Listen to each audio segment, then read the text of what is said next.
This is what we need to do. This is going to bring that school to the next level. That's Thinkering. This Thinkering process is going to be really transformational to all subjects that we're talking about. The value of the Alliance is it's a thinking collective. Now we have a greater understanding amongst everyone. And that's not what's common in schools. I always tell our students this can set you apart, make you stand out, something to remember you by. It's an opportunity to share. It's win-win all around. I think the biggest part of what we do are the humans that we work with on the other side of that, right? Really see the human impact, the way that they're interacting and working with their community. It really does have to flip. You should be able to think about that as your hero's journey, to be able to go, this is how I was able to overcome. And they really have this drive to want change. And I feel like continuing that mission is really important.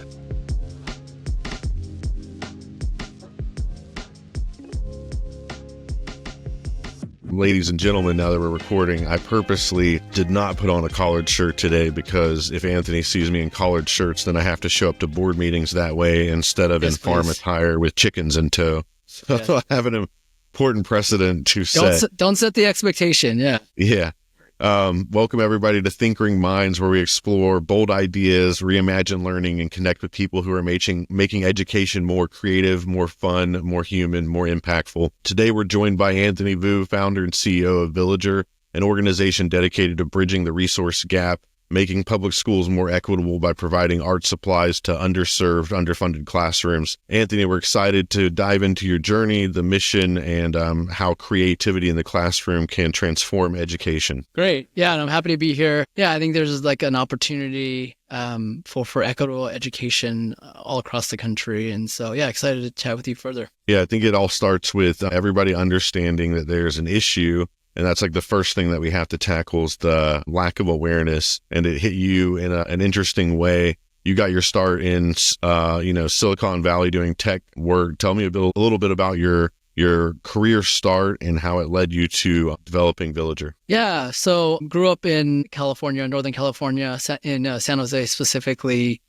I was born there, kind of raised there. After I graduated from college, ended up working at Cisco Systems, which is a pretty big employer down there. And the idea of where Villagr came from spawned when I was there. I used to play, they had private basketball courts, and I would have my friends come over, we would play, and then I would bring them inside our office building to use a restroom, to get some water.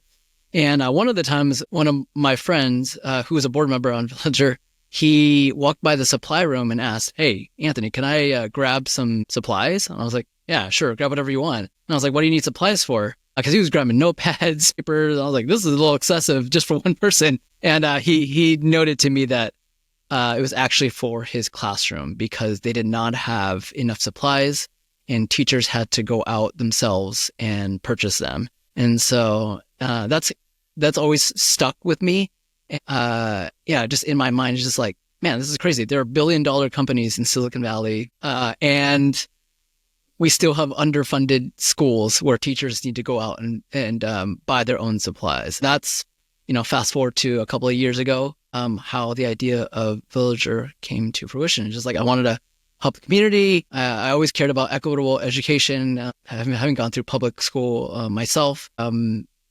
Figured out that, hey, that students should have equitable education. And specifically, what we found out was that schools, they get government funding for basic supplies, but they can't use any of that funding for sort of that next level of supplies, which is art supplies.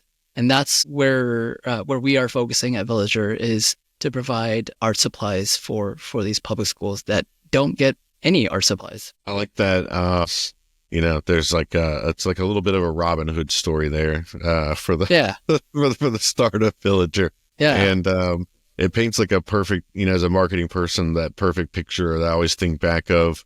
For me, when you described the Villagr story for the first time, I thought of somebody sitting in that floor to ceiling window looking out and, seeing those kids at the schoolyard playing, understanding, making that connection. They're the future. They're the next people who are going to be sitting at my desk and doing the work that I'm doing and taking it to next heights. Kind of just missing that connection that they don't have the tools that they need and they don't have the same opportunity a lot of times. And there's like a really easy way for that, the same price of that cup of coffee they're holding while they're having that moment. You could just change that child's life. One thing that Villagr, I think, does really well is thinking about like the needs of not just like the student who's receiving the box, but the educator, and how we go about determining need, who's getting a box, and how we deliver that box to them. So you want to tell us like what goes into a box and how we go about determining need and distribution? Yeah. So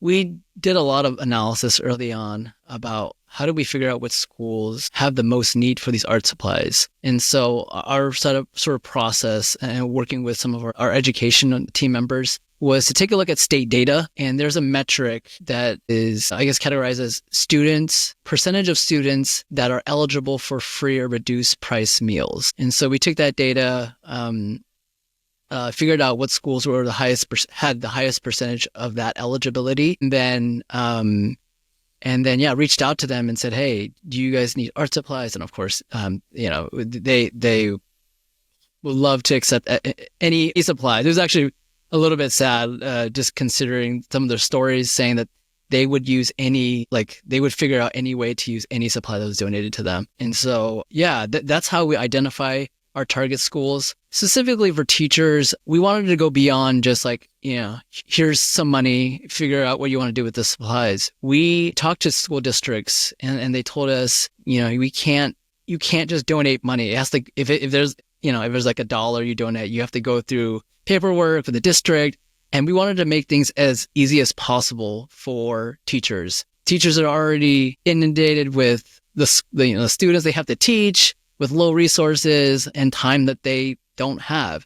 And so we wanted to make that as simple as possible for teachers as well. I know there's a couple of other organizations out there that where if you submit some paperwork, some application, you can get some supplies. But even then, that seems to be a large burden on the teachers. And so, what we do is we identify the schools, we put the boxes together ourselves with supplies that we surveyed the teachers about in regards to like the biggest needs that they have, like just basic art supplies. And then, we just drop it off at the office, and that's all. There's literally no work on the teacher side to get these supplies, and it's really just about our I think about our passion and us wanting to help communities. So all of us on the team are volunteers. Everyone's got a full-time job, but this is something that everyone cares about on the team, that they volunteer their time to provide support. One of the things you touched on there, something we repeat a lot, which is teaching's a full-time job, and hunting for supplies shouldn't be, a second job on top of that. Yeah. And then we all know that our educators are not paid enough as well as they should be. And, there's not extra room to like go hunting for supplies. Yep. And I think one of the cool things that we do a little bit different, there's a lot of educators who, want to help out. And, we kind of, we have educator board members, but at the same time, just even helping out in that regard, still more work. And our whole goal is to like just figure out their needs, how we can make it easy as possible, and then get it to them so they can get back to the classroom and doing what they love to do. With the Thinkering Collective, one of the things that we're always pushing for is, curiosity is what propels change. For me, Villagr and getting a pen or a pencil in the hands of a student and some construction paper and seeing what they can create is that first step in kind of all of our journeys into becoming who we were and exploring ideas. What was that first thing for you, that artistic thing that led you to kind of become curious and dive deeper? Yeah, you know what? I'll be honest. I am terrible at art. I'm terrible, and I try drawing things and I trace things. That's probably the best I could do is trace things. But I would say, it's going to sound pretty nerdy, but I think video games, growing up, I played a lot of video games, even as a young kid. Even like pixel art was like really interesting to me. And so I would end up drawing these video game characters or try to draw them. A lot of Nintendo characters like Mario and Link from Zelda, the Zelda games. And I mean, at one point in sure, I was even considering going to graphic design so I can figure out how to like mesh technology and art together. I did not end up doing that, but I did see the real just like having that artistic expression. It's a little cliche, but having that sort of outlet was just really interesting to me. I'm thinking about art differently. Also, there's just so much different type of art. There's X-Men. I mean, watching X-Men the animated show, that was pretty big in my childhood, and then like later on in life being exposed to anime, which is like a different type of art as well. And so I think I appreciate all these types of different arts, and yeah, it's just another way that's not logical. It's not like English. It's not math where you're moving numbers around. It's just a different way to think, and I think that's important for a lot of children. Yeah, I think for me it was always like getting that piece of paper, sitting down, and I would realize for some reason I was always draw house plans, and it's because my dad was a real estate attorney, and I would be always looking at like plats and maps and stuff like that. Oh, nice. And that just led me into needing graph paper so I could have it all perfect, into 3D modeling and actually like designing these houses and being able to tour them. Which then kind of led me down into like, I can use these skills for other things as well, website design and graphic design. So it's always like, for me, just kind of started off looking at my dad doing work and just like trying to draw houses and spaceships. It's pretty good. Yeah, I think that house is one of my I guess staple drawings to like, I don't know, draw something. Okay, I'll build a house. It's pretty straightforward. Ninja Turtle, I can kind of do the face, like the shape of the face, the Wolverine mask. I think those are like my three staples. That's it.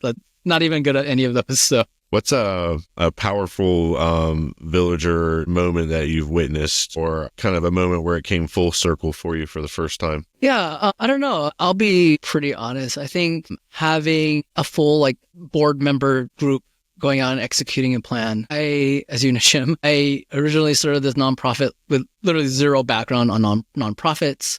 I figured it out on my own, just did online research. I was like, okay, we can establish a nonprofit, submit some paperwork and see if we get accepted as a 501c3. And we got accepted. And I'm like, wow, that's okay. That wasn't too bad. And then actually getting a team together. And last year, I felt like we put out a lot of work to try to get money for ourselves.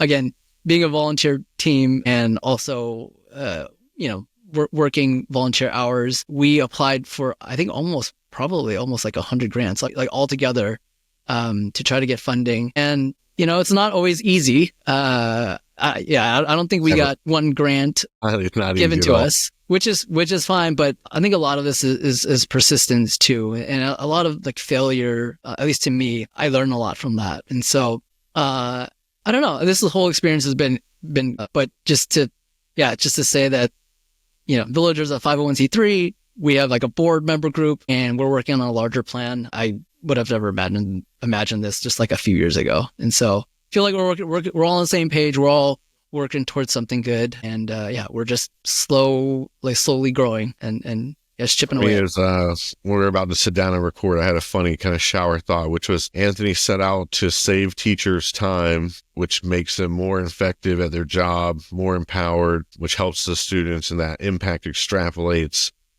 So what Anthony is sacrificing is time. Yeah. And it's just a funny full circle moment and that's what it takes for a lot of us, is just realizing some people are overworked and overburdened, and it's going to take some of us giving a little bit here and there. And I think a cool thing for me was seeing when we were just applying for so many grants, and you would get all these responses, wrong time of year, the program's just off a little bit. Oh, we don't do this anymore. all kinds of stuff. At the end of the day, when we put it out to the market and the community and we just asked for help, people saw the need and they responded, and we were able to get our boxes out. So it was cool to see that maybe organizations don't get the impact just yet, but people on the ground, people who have kids in the classroom, they see it. Yeah. And I think it's for something as sort of like small and gritty, a type of nonprofit that we're operating in. It's not about sort of like these large wins. Sometimes you got to take smaller steps to get to where you want to go. My thought was always, let's just swing big and let's try to get big money. But it's not always easy. And instead, we've gotten smaller donors provide us with donations, and that has helped tremendously. And will kickstart us just like this year. I think the first year we did like 2 boxes or something. I think last year, I think the amount of money we got, and we'll probably do about 5-6 boxes. And so it'll slowly go up year after year, hopefully. And there's just, I think progress is kind of like the major thing for me, is like we're making progress and we're doing better and better as time goes on. Yeah, I always think about every time we deliver a box, that's a school, and how many students are going to get their hands on it. How many projects is that? How many ideas get explored? And when you extrapolate it out, just a handful of boxes, has such a cool impact. And if we just stay consistent and steady with that over time, the impact is there. Yeah. For the educators who are listening, who they all know someone who needs art supplies. Villagr's in the Bay Area, and we're working with, like we said earlier, like Title I schools, where we have assessed that real need. But for somebody who matches that profile, or a teacher who's just like, I don't, but I still need help, like, what are they getting in their box, and how do they get in touch with us, and how do we get it to them? Yeah, as that's one of the things that we learned as well as we've worked more and more on our offering. It's originally we had focused on San Jose because we had San Jose Unified School District contacts there, and just trying to navigate how they work with donations. And so that's where we sort of initially focused. We have received, it seems like more and more requests from schools outside of that area. We were on radio station, and we had some folks in the Bay Area reach out to us who are outside of San Jose and ask for donations. There isn't really a reason why this should be limited to San Jose. I think many schools are facing the same problem. And I think this can be open to other places, other schools. I think a nudge, if anyone would wanted to reach out to us, provide some pushing on us to maybe help their school, I think that would be great. I think we can use a partnership a little bit more, just leverage that. And then to your second question, we tried to build around boxes, these art supply boxes. We tried to put together boxes that would last an entire school year for 30 students. That was just sort of a marker for us. And, ideally we have a bronze, silver, gold box listed on our website. But we typically like to give the gold boxes out just because of the variety of art supplies. And we want these classrooms to be wowed a little bit, the students with the art supplies when we deliver them. And so, it comes up with a lot of basic art supplies, construction paper, colored pencils, markers, Play-Doh, painting materials. And so, I think it's provided a good foundation for elementary school students. And if you're interested, please reach out to us, and we'd be happy to talk with you further about partnering. It's just enough to get the classroom really, really messy. Yeah. No, I think they love it. I think the teachers would sacrifice the messy for the ability to do art projects. Yeah. Beyond the educators, how do you think just the parents and the community in general can support the next generation of learners to be just more creative? Yeah, I think we talk about, at these schools at least, we talk about the students being underfunded with educational tools. I think at home, it's probably, my guess is it's probably difficult as well. And so the parents may not be as engaged with curriculum because there's important things to kind of figure out at home, like just getting a paycheck and making sure that, that there's work and there's food on the table. So, excuse me. So what I would say is I think parents should encourage different types of play, and to think about school is not only about, your English, your math, your science, but also think about art and having your child express themselves in different ways, like art or music. And not everyone's going to be a brainiac, but I think there's other ways that students can excel themselves. Yeah, absolutely. I go back and forth between brainiac and not brainiac, so it's a little bit. You can be a bit of both. Categories. Yeah, you can be a little bit of both. I don't know. I had a crazy Asian parents.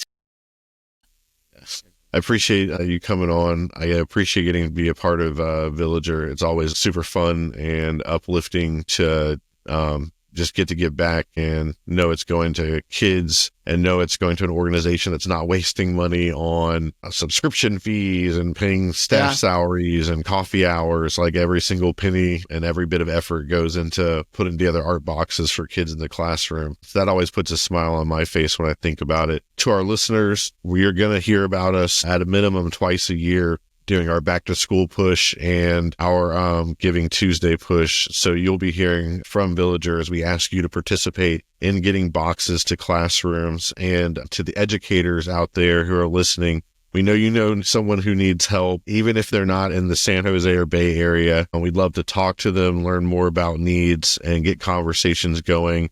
And as we grow our network and partnership and our ability to impact and reach others, we want to bring everyone along for the ride. Appreciate you, Anthony. Thank you, Jim. Appreciate it. Great chatting with you.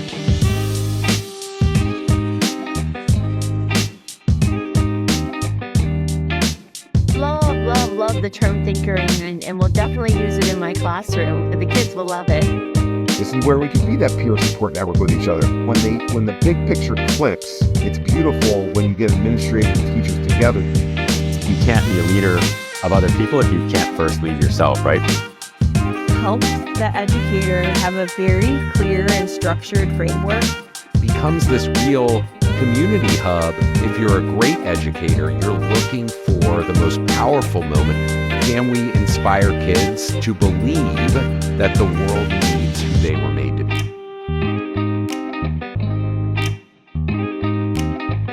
I hope that you guys continue to uphold that legacy and continue, finding kids like you.